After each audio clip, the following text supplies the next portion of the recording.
Hey, good morning. This is Joe from Citrus County Porch Life, bringing you the word of the day for January 15th, almost mid month, going by fast. And the word for today is unsuspected inner resource. With few exceptions, our members find that they have tapped an unsuspected inner resource which they presently identify with their own conception of a power greater than themselves. And this is from the Big Book of Alcoholics Anonymous, page 567 through 568. From my first days in AA as I struggled for sobriety, I found hope in these words from our founders. I often pondered the phrase, they have tapped an unsuspected inner resource. How, I asked myself, can I find the power within myself since I am so powerless? In time, as the founders promised, it came to me. I have always had the choice between goodness and evil, unselfishness and selfishness, and between serenity and fear. That power greater than myself is the original gift I did not recognize until I achieved sobriety through living AA 12 steps. What a beautiful passage. And I must say that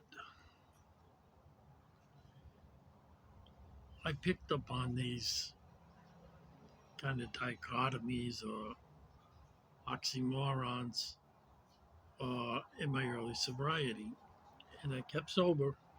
I did not go drink about them, but where it says here, how, I asked myself, can I find power within myself so I'm so powerless? And I was thinking to myself, is this all just bull? Is is any of this true? All these cute phrases, they seem so nice, but I want to drink. And but I just kept coming. I just kept coming, and I had wonderful guys to help me out. He wasn't my official sponsor, but he operated a meeting that was at 8 o'clock and it'll behind a bakery. And there were a lot of third shift people that came into that meeting. And he was just so nice. He always had a dog. I knew him so long, he had one dog, the dog died, and he got another one. And he has since passed on. But he came up to me. He sat down after the meeting ended, sat in the chair next to me, and he says, I can see you actively listening to what they're saying. You're not here by a court, are you? I said, no, I'm not really. I said, I just got sick of where I was, and we talked for a long time. Every time we had a meeting, we talked for a long time. And I was so blessed to have those people in there. They seemed to know the right questions to ask me that wasn't sure about without me even saying anything to them. And then the great revelation that we've always had this. I'm a Christian. I believe we have the Holy Spirit within us. We've always had the choice between goodness and evil, unselfishness and selfishness, serenity and fear. Well, I sure had my full of evil, selfishness, and fear when I drank. I knew I couldn't drink in safety. And, I don't mean that I was going to go out and get in an accident and hurt someone. I was hurting myself. When they cut me open and said, you got a fatty liver, that's the first sign of someone that drinks too much. That's a way of moving towards cirrhosis of the liver. And I definitely didn't want that.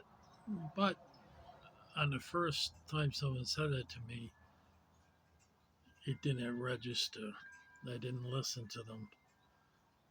The person was a doctor, and he had done my appendix operation and saw the fat around my liver. And my attitude then was, what does he know?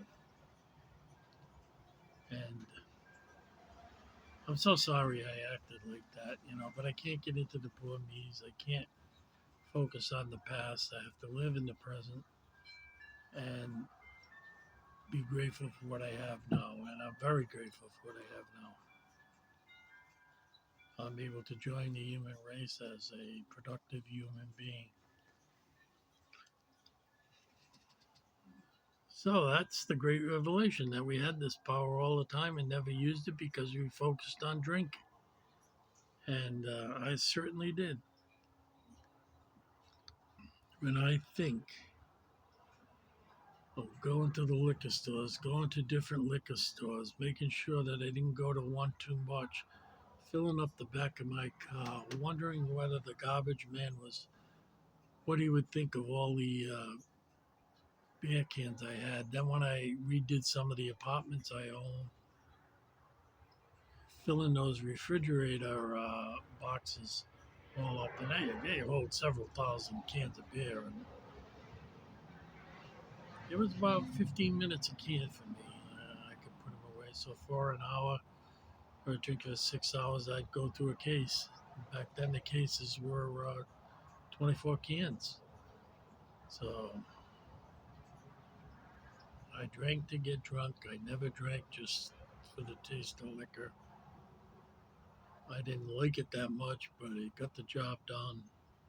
And if I was going to go through the nasty taste, I was going to get drunk. And that's exactly what I did.